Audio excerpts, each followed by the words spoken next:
بسم الله الرحمن الرحيم ما قطعتم من لينة أو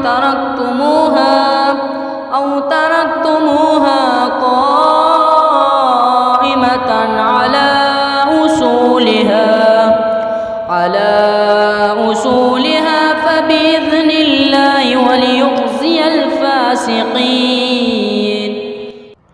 وما أفاء الله على رسوله منه فما أوجفتم عليه من خيل ولا ركاب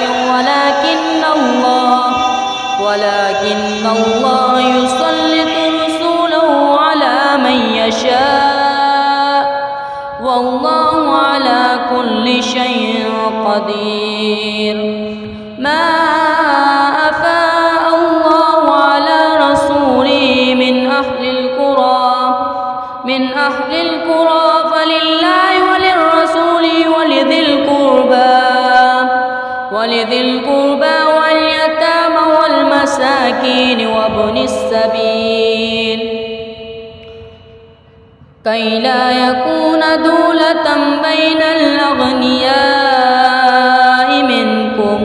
وما آتاكم الرسول فخذوه وما نهاكم عنه فانتهوا واتقوا الله إن الله